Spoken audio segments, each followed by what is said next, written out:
नमस्कार, मैं चंदन कुमार और आप देख रहे हैं अपना पसंदीदा चैनल अंगवानी। उत्तर प्रदेश में 69,000 शिक्षकों के मामले पर तुल बढ़ता जा रहा है। जहां विपक्ष सरकार को घेरने की कोशिश कर रही, तो हम राजनीति से अलग हम सीधे उन छात्रों से बात करते हैं जिन्होंने ये लड़ाई लड़ी थी, जिन्होंने शुरू से जो 69,000 शिक्षकों की भर्ती प्रक्रिया है उसके शुरुआत से ही कहा था कि इसमें आरक्षण नियमों का पालन नहीं हो रहा है और इसका विरोध किया था। हालांकि सरकार ने उनकी बात नहीं सुनी, सरकार ने परीक्षा भी लिया, उसके परिणाम घोषित किए और नौकरी की चिट्ठी भी बांट दी। लेकिन अब जब कोर्ट का फैसला आया है तो उन छात्रों में एक उम्मीद की किरण जगी है। तो हम उन्हीं में से एक मयंक यादव जी जो कि कानपुर से हैं, उनकी भी एक याचिका थी इस मामले में हाईकोर्ट में। हम उन्हीं से जानते हैं आखिर ये मामला क्या था और किस तरह से उन्होंने लड़ाई लड़ी। मयंक जी, बहुत स्वागत है आपका अंगवानी पर। धन्यवाद सर, आपने अपने प्लेटफॉर्म पे मुझे मौका दिया अपनी बात रखने का, इसके लिए बहुत बहुत धन्यवाद सर। मयंक जी, ये 69,000 छात्रों वाले, जैसा कि आप भी उसमें से, आपकी भी एक याचिका जी थी, सर। क्या तो क्या था? आप पहले पहले ये बताएं क्या था मामला और ये मामला आगे कैसे बढ़ा और आप कोर्ट का क्या फैसला आया और अब आगे क्या आप देखते हैं इसमें? जी सर, सर्वप्रथम 2018 में ये भर्ती आती है दिसंबर में सर। 5 दिसंबर को इसका विज्ञापन जारी होता है सर। उसके बाद सर 6 जनवरी को 6 जनवरी 2019 को इसका पेपर होता है सर। उसके बाद सर सरकार द्वारा 60-65% पे कट ऑफ लगाई जाती है इस भर्ती की, सुपर टेट में।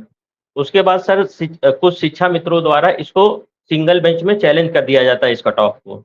तो सर हम लोग उसकी लड़ाई, कट ऑफ की लड़ाई लड़ते हैं। फिर वो सर सिंगल बेंच में मामला जाता है, फिर डबल बेंच में जाता है। डबल बेंच में जाने के बाद सर सरकार ने जो कट ऑफ लगाई होती है, 150 मार्क्स का पेपर था सर। उसमें 60% और 65% कट ऑफ थी, जिसमें आरक्षित वर्ग को 90 नंबर लाने थे और अनरिजर्व में उन बच्चों को 97 नंबर लाने थे सर।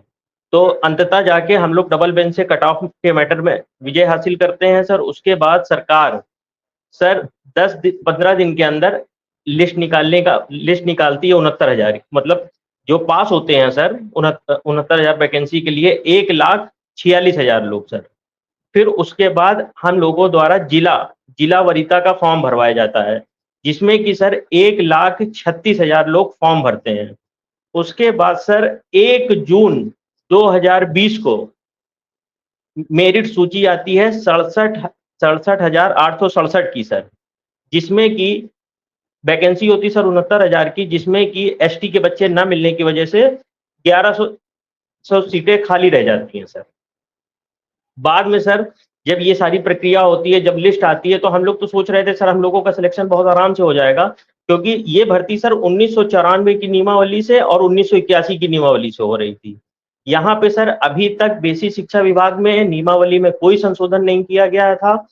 जो भर्ती होनी है सर हम लोगों की शिक्षक भर्ती 1994 की नियमावली से होनी थी। लेकिन सर यहाँ पे अधिकारियों ने वहां उस समय के भूतपूर्व बेसिक शिक्षा मंत्री ने अपनी मनमानी करके लिस्ट बनाई सर, उसमें दलित पिछड़े वर्गों का हक मारा, जिसमें कि सर हम लोगों को जो 27% आरक्षण मिलना था और जो हमारे एससी भाइयों को 21% आरक्षण मिलना था सर, वहां पे आरक्षण का घोर उल्लंघन किया गया। उसके बाद सर हम लोग अपनी एक अपील सिंगल बेंच में लखनऊ खंडपीठ में फाइल करते हैं सर, पहले लोहा सिंह पटेल के नाम से सर। तो लखनऊ खंडपीठ में सर आप अदालत में देखते हैं इतने केस होते हैं सर, लगातार सुनवाई हो नहीं पा रही थी। हम लोगों की डेट लगती है, फिर वहां पहली सुनवाई पे वहां ये कहा जाता है कि सर हम लोगों को अभी टीचरों की कमी है, आप हमको भर्ती कर लेने दीजिए, अगर इस भर्ती में कोई कमी होगी तो हम उसको दूर करेंगे, ये सरकार का वक्तव्य होता है सर। क्योंकि सर उस टाइम कोरोना काल चल रहा था, उस टाइम इस 67,867 की लिस्ट को 2 पार्ट में किया गया सर, क्योंकि मामला सुप्रीम कोर्ट चला गया था कट ऑफ के मैटर में शिक्षा मित्रों द्वारा। तो उसमें सुप्रीम कोर्ट ने ये बोला कि आप भर्ती करना चाहते हैं तो सर्वप्रथम 31,000 की आप भर्ती कर लीजिए, उसके बाद जो सीटें रिजर्व होंगी, जो फैसला आएगा उसके बाद कर लीजिए। तो सर जब 90-97 का कट ऑफ का फैसला सुप्रीम कोर्ट द्वारा 18 नवंबर को आता है सर, उसमें फिर सरकार को विजय हासिल होती है, हम लोगों को विजय हासिल होती है 60-65 कट ऑफ पे। उसके बाद जो बची हुई रिक्तियां थी सर, उनकी भर्ती की जाती है। इसके तब तक हम लोग अपना सर, हम लोगों ने सर्वप्रथम धरना स्टार्ट किया था 5 सितंबर को सर, कोरोना काल में। और सारे नियमों का पालन करते हुए हम लोग संघर्ष थे। हम लोगों ने एक-एक अधिकारियों को ज्ञापन दिया, एक-एक अधिकारियों को मिले जिन्होंने सर इस लिस्ट को निकाला था, उस टाइम के सचिव थे। सर वो उस टाइम उनको पद से हटा के प्रताप सिंह बघेल जी को सचिव बना दिया गया। तो सर प्रताप सिंह बघेल जी ने हम लोगों की बातों को सुना, कहते हैं हम देखेंगे अपने। उसके तहत सर हम लोग उस बीच पिछड़ा वर्ग आयोग में भी, जो माननीय प्रधानमंत्री जी द्वारा एक संवैधानिक दर्जा दिया गया है जिसको, वहां पे शिकायत की। हम वहां पे माननीय अध्यक्ष जी द्वारा हम लोगों की बातों को सुना गया, अधिकारियों को लगातार बुलाया गया, उस पे लिस्ट का आदान प्रदान हुआ। क्या यहाँ तक कि सर जो 67 की लिस्ट आई थी, उसमें ये पहली लिस्ट थी, ना किसी का गुणांक मेंशन था कि इस बच्चे के इतने नंबर है, इस बच्चे के इतने नंबर है। ना सर अनरिजर्व की कट ऑफ दी थी इन्होंने, ना ओबीसी की दी थी, ना एससी की दी थी, ना एसटी की दी थी। इन्होंने सर्वप्रथम कट ऑफ सर ले जाके पिछड़ा वर्ग आयोग में दी थी। उस टाइम पिछड़ा वर्ग के आयोग के उपाध्यक्ष थे भूतपूर्व लोकेश प्रजापति जी। उन्होंने लगातार सुनवाई करके सर हम लोगों का काफी चला, फिर उस बीच बहुत धरना प्रदर्शन हुआ। लगातार हम लोग भूतपूर्व बेसिक शिक्षा मंत्री सतीश द्विवेदी जी से भी मिले। वो सर बार बार कहते थे कि जो भी भर्ती में नियम पालन हुआ है सब पाक साफ है सर, मतलब लगातार उन्होंने विधानसभा में भी बोला। फिर हम लोगों का सर संघर्ष चलता रहा। उसके बाद सर माननीय लोकेश प्रजापति जी ने अपनी पिछड़ा वर्ग आयोग की रिपोर्ट दी। उसमें उन्होंने पाया कि यहाँ पे इस भर्ती में आरक्षित वर्ग का अधिकारों का हनन हुआ है। और जो सर उन्होंने निकाला कि अगर आपने 67.11 सर 67.11 के नीचे आपको 19,000 सीटें ओबीसी को देनी चाहिए थी, जो सर 18,460 बनती थी, और उसमें एससी की सीटें। तो उन्होंने जब पाया कि अगर आपको 67.11 और ओबीसी का कट ऑफ उस टाइम सर 66.73, आप इसके नीचे बच्चों को 27 और 21% पूरा करिए। तो इन्होंने क्या किया सर कि वहां पे वो सीटें ना देख के ऐसे ही हम लोगों को गोलमोल चलाते रहे। जब पिछड़ा वर्ग की आयोग की रिपोर्ट आई, और सर जब आपने संवैधानिक दर्जा दिया हुआ है, माननीय मोदी जी, योगी जी हर जगह यही चिल्लाते कि हमारी सरकार ने उस पिछड़ा वर्ग आयोग को एक संवैधानिक दर्जा दिया हुआ है, तो आप ही बताइए सर उनके द्वारा दी गई रिपोर्ट क्या वो गलत होगी? वो तो उन्होंने बकायदा अधिकारियों की जांच पड़ताल के बाद उस रिपोर्ट को 1 साल बाद जारी किया था सर। तो मयंक जी, ये जी जो सर। रिपोर्ट आप कह रहे हैं, यानी कि सबसे पहली बार जो है एक तरह से किसी संस्था ने मानी कि आपके साथ गलत हुआ, यहाँ पर आरक्षण नियमों का वायलेशन हुआ, उल्लंघन हुआ है। तो ये क्या ये पिछड़ा वर्ग की रिपोर्ट के तहत हुआ, उनकी रिपोर्ट में हुआ? हाँ सर, सर्वप्रथम ये पिछड़ा वर्ग आयोग ने स्वीकार किया था। उसके बाद जब पिछड़ा वर्ग आयोग की रिपोर्ट आती है, उसको लेके हम लोग फिर पूर्व बेसिक शिक्षा मंत्री के पास जाते हैं, लेकिन वो बार बार हम लोगों को गोलमोल जवाब देते हैं। उनके अधिकारियों द्वारा गोलमोल जवाब दिया जाता है कि ये रिपोर्ट अभी हमको प्राप्त नहीं हुई है।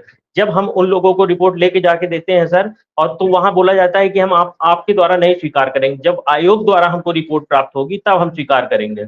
उसके बाद सर हम लोगों का धरना प्रदर्शन और तेज होता है। फिर हम लोग सर 6 सितंबर को एक व्यापक धरना प्रदर्शन करते हैं। उसके बाद माननीय योगी जी द्वारा एक कमेटी गठित करी जाती है कि इस पे आप जांच करिए, क्या बच्चों के साथ अहित हुआ है, क्या नहीं हुआ है। तो वो कमेटी सर 25 दिसंबर 2021 को माननीय मुख्यमंत्री द्वारा हम लोगों के प्रतिनिधिमंडल में से अमरेंद्र सिंह पटेल, विजय यादव, नवनीत कुमार, तस्लीम बानो, 5 लोगों को सर बुलाया जाता है वहां पे प्रतिनिधिमंडल में। मुक्ता कुशवाहा सर, वहां मुख्यमंत्री जी आदेश करते हैं कि जिन बच्चों का अहित हुआ है, जो भी आरक्षण विसंगतियां हुई हैं इसमें, उसको आप लोग दूर करके इनको विदिन 10 डेज में इनको नियुक्ति पत्र जारी करिए। सर्वप्रथम सर 6800, फिर वहां पे सर पूर्व बेसिक शिक्षा मंत्री आके प्रेस कॉन्फ्रेंस करते हैं। उसमें ये ऐलान करते हैं सर कि जो भी 69,000 शिक्षक भर्ती में विसंगतियां हुई हैं, हम उनको 6800 की लिस्ट जारी करके उनके साथ न्याय करेंगे और इनको नियुक्ति पत्र देंगे। सर आपको बताना चाहते हैं, देखिए यहाँ यही सारा खेल यहीं से चालू होता है सर। जिस चीज को आज जो ये बड़ा मुद्दा बन चुका है सर, जिस चीज को आसानी से जो आज समायोजन की बात की जा रही है, जिनके ऊपर बाहर जाने की तलवार लटक रही है सर, तो सर जितनी मतलब सोशल मीडिया, इंटरनेशनल मीडिया जो भी है सर, सारी उनके साथ सहानुभूतियां दिखा रही है। क्या उन लोगों को सर हम लोगों की पीड़ा नहीं दिखती है कि हम लोग 4 साल से जिनको नौकरियों में होना चाहिए था, जिनका मान सम्मान सर होना चाहिए था, आज हम लोग किस दर दर की ठोकरें खा रहे हैं। इको गार्डन में सर जमीन में सोना पड़ता है, 1 रोटी खानी पड़ती है सर, और ये सम्मान किया जाता है हम लोगों का। यहाँ तक कि सर वहां के लोगों द्वारा पिछड़ा वर्ग भद्दी भद्दी गालियां दी जाती हैं कि आप अनुसूचित जाति से हो, आप पिछड़ी जाति से हो, आप हमारा क्या कर लोगे। सर वहां पे फिर 31 जनवरी को, सर 31 दिसंबर को लिस्ट जारी होनी थी 6800 की, 31 दिसंबर 2021 को सर। लेकिन वहां पे अधिकारी डोल मोल रवैया अपना अपनाते रहते हैं। वहां पे सर उसके बाद वो 5 जनवरी 2022 को सर, क्योंकि आचार संहिता का सर समय चल रहा था, चुनाव आने वाले थे 2022 के, तो उन्होंने 5 जनवरी 2022 को सर लिस्ट जारी करी। और जिसमें कि देखिए सर, एक ये अपने आप को कितना पाक साफ दिखाना चाहते थे। इन्होंने जब 67,867 की लिस्ट जारी करी तो सर उसमें उस बच्चों के गुणांक नहीं दिए, और हम लोगों को देखिए कैसे पिछड़ा दलित वर्ग को मतलब एक झुंझुना पकड़ा दिया कि हम लोगों के आगे हम लोगों की कैटेगरी के गुणांक लिख दिए कि आपका इतना गुणांक है, आपका इतना गुणांक है। जबकि हम लोग सोच रहे थे हमारी लिस्ट आएगी, जैसे पहले लिस्ट आई थी सर 67,867 की 6,696 की सर, फिर हम लोगों की आएगी तो उसके आगे सर जिला होगा। लेकिन जिला ना देके इन्होंने सिर्फ एक सर वो फॉर्मेलिटी पूरी करी कि जिससे चुनाव में इनका मुद्दा दबा रहे। उसके बाद सर 5 जनवरी को लिस्ट आती है, 6 तारीख हो जाती है, फिर 7 हो जाती है। हम लोग लगातार सचिव के संपर्क में रहते हैं। रोज सचिव का सर ढोल मोल जवाब रहता है कि अब हम आज काम पूरा हो रहा है, कल आपकी वो जिला आवंटन लिस्ट जारी कर देते हैं। हम लोग बहुत अनुनय विनय कर लेते हैं सर। 8 तारीख को 3 बजे सर आचार संहिता लग जाती है। फिर इसके बाद सर कुछ लोगों द्वारा इस 6800 के खिलाफ कुछ लोगों द्वारा एक अपील दायर कर दी जाती है कि ये 69,000 से ज्यादा हो रहे हैं। लेकिन सर हम लोग तो 69,000 में ही थे। हम लोगों की क्या गलती थी? हम लोग तो 69,000 से ज्यादा नहीं हो रहे थे। हमको तो 69,000 का ही पार्ट थे सर। जो ज्यादा हो रहे थे आपको उनको समायोजित करना चाहिए था। जबकि सर जब ये मैटर सिंगल बेंच में लोहा सिंह पटेल के केस में चल रहा था सर, वहां पे जज ने कहा था कि ये बच्चे तो 68,867 की लिस्ट में ही होने चाहिए थे। और जो बच्चे अगर आपको बाहर जा रहे हैं, सरकार चाहे तो इनको समायोजित कर ले या सुपर न्यूमेरिक पोस्ट क्रिएट करके इनको रख ले। तो सर वहां पे ये बात हुई। फिर सर सिंगल बेंच का केस चलता रहता है। फिर 13 मार्च 2023 को सर 13 मार्च 2023 को सिंगल बेंच का निर्णय आता है, जहां पे सर वहां भी माननीय जज साहब थे ओम प्रकाश शुक्ला जी, उन्होंने भी स्वीकार किया कि इस भर्तियों में आरक्षण विसंगतियां हुई हैं, आप इस लिस्ट को रिविजिट करिए और रिविजिट करके फिर से लिस्ट बनाइए और दीजिए। उन्होंने सर बस अपने ऑर्डर में ये बोला था कि जो बच्चे बाहर होते हैं इस लिस्ट से उनको आप बाहर ना करके समायोजित कर लीजिए। फिर सर उसमें बस एक इन्होंने सर कर दिया कि ATR is not part of ATR is part of selection process. फिर सर उसमें हम लोग आपत्ति करते हैं कि सर जब टेट पात्रता परीक्षा है, सुपर टेट पात्रता परीक्षा है, तो सर अभी तो हमारा रिजर्वेशन हमने लिया ही नहीं है। जो सर लोग कहते हैं कि आपने रिजर्वेशन ले लिया है, उसके खिलाफ हम लोग डबल बेंच जाते हैं सर। उसमें हम लोग महेंद्र पाल के नाम से याचिका दायर करते हैं सर, और अशोक यादव, उसमें मेरी भी याचिका पड़ी होती है। फिर सर केस चलता है, डेट लगती है सर, उसमें काउंटर एफिडेविट ऐसे चलता रहता है। फिर सर माननीय मसूदी साहब की बेंच में केस जाता है। वो लगातार सुनवाई करके 10 दिन सर हमारे केस को रिजर्व करते हैं सर। हमारा केस सर रिजर्व हो जाता है 19 मार्च को सर। 19 मार्च के बाद सर हमारा निर्णय आता है 13 अगस्त को। 13 अगस्त को वहां पे दलित और पिछड़े वर्ग के छात्रों की जीत होती है, जिसमें कि माननीय जज साहब कहते हैं ATR is not part of selection process, आप मेरिट लिस्ट बनाइए। सर आज जो सोशल मीडिया पे ये बताया जा रहा है कि OBC और SC वर्ग के छात्रों को हमने 70% आरक्षण दे दिया 69,000 भर्ती में, और विधानसभा में बोला जाता है। सर एक तरीके से ये पूरी तरीके गुमराह किया जा रहा है। सर जब UR की सीट 50% है पूरी भर्ती की, 34,500 सीटें थी, तो सर OBC और SC अगर मेरिटोरियस कैंडिडेट है, वो चाहे सर पूरे 34,500 हों, तो उनको सर वो 34,500 सीटें आपको देनी पड़ेंगी। वो उसमें ऐड नहीं होंगी कि ये OBC हैं कि SC हैं। उसको सर सामान्य सीट माना जाता है, ना कि उसको ये बोला जाता है कि सर सामान्य वर्ग की सीटें हैं वो सर। कि सिर्फ उस पे सामान्य वर्ग का हक है, उस पे सर सभी का हक है, चाहे उसमें सामान्य वर्ग का बच्चा है, चाहे सर दलित वर्ग का बच्चा है, चाहे OBC का बच्चा है। तो सर उसमें 34,500 में बार बार आंकड़ा दिया जाता है सर। 31,000 लोगों को OBC में नियुक्ति दी गई, और SC वर्ग के कैंडिडेट हमने 18,000 से ज्यादा किए। सर बात तो तब होती जब 34,000 आप सर आरक्षित वर्ग का कैंडिडेट पास होता है 98,000 टोटल, और सामान्य वर्ग का सिर्फ कैंडिडेट पास होता है 34,000 सिर्फ। और सर 34,000 में मतलब 34,500 सीटों में आप 50% से ज्यादा सीटें समान वर्ग को दे देते हैं। उसमें सर 20,100 लोगों का सिलेक्शन होता है सर। तो उसमें सर जब सिलेक्शन हो जाता है, उस यही हम लोगों की लड़ाई थी। जब सर हम लोग मेरिटोरियस कैंडिडेट हैं, आप हमको ओवरलैप करके जनरल में ले जाइए, समान वर्ग, यूआर की सीटों में ले जाइए। जब यूआर की सीटों में सर इन्होंने हम लोगों को यूआर में ओवरलैप ना करा के अपनी ही कैटेगरी में समायोजित कर दिया, जिससे हमारा 27 और 21% का आरक्षण नहीं पूरा होता है सर। ये सर जो डबल बेंच ने निर्णय दिया है सर, बहुत अच्छा निर्णय है। अभी इस बस माननीय योगी जी से यही निवेदन करते हैं कि आप कहते हैं कि हमारे सरकार में कभी विसंगतियां नहीं होती, घोटाला नहीं होता, हम सबका साथ सबका विकास लेके चलते हैं। तो मेरा एक निवेदन है कि हम लोगों का ऑर्डर आ चुका है सर। हम लोगों ने माननीय मंत्री जी, बेसिक शिक्षा मंत्री संदीप सिंह जी से सर उनके आवास पे बहुत बार विनती की, बहुत बार पुकार किया, बहुत धरने किए। हमारी माताओं बहनों ने लाठियां तक खाई हैं सर। वहां पे हमारे भाई कैसे वहां रहे हैं, सबने बहुत पीड़ा झेली है सर। उनसे बस यही निवेदन है, बार बार अधिकारी यही कहते थे कि आप ऑर्डर ले आइए, तत्काल प्रभाव से हम आपकी विद इन 2 या 3 डेज में नियुक्तियां कर देंगे।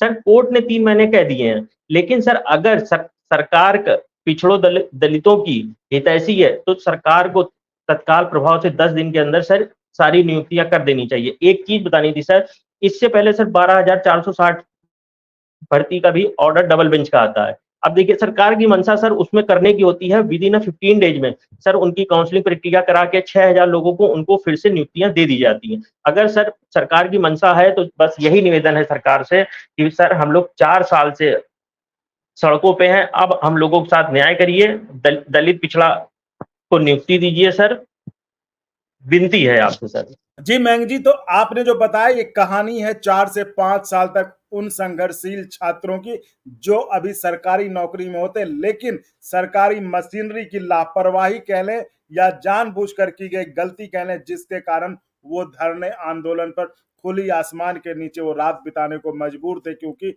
उनको अपना हक लेने के लिए आंदोलन करना था। आखिरकार उन्होंने कोर्ट का रुख किया और कोर्ट से उनको न्याय मिला। अब उनकी जो है सरकार से यही इच्छा है, अब सरकार उनके साथ न्याय करते हुए 10 दिन के अंदर उन लोगों को नौकरी दे देगी। तो अब देखना यही है कि इस पर अब कोर्ट के फैसले के बाद सरकार कितनी जल्दी फैसला लेती है और कोर्ट के फैसले को अमल में लाती है। तो बहुत बहुत धन्यवाद मयंक यादव जी, हमसे जुड़कर एक राजनीति से अलग आखिर एक युवा जो संघर्ष कर रहे थे उनकी कहानी क्या थी, ये पूरा मामला क्या था, वो समझाने के लिए बहुत बहुत धन्यवाद। और व्यूअर्स, आप इसी तरह चैनल को लाइक शेयर सब्सक्राइब करते रहें और संभव हो तो चैनल को ज्वाइन भी जरूर करें, जिससे हमें और गुणवत्तापूर्ण कंटेंट के निर्माण में मदद मिल सके। धन्यवाद।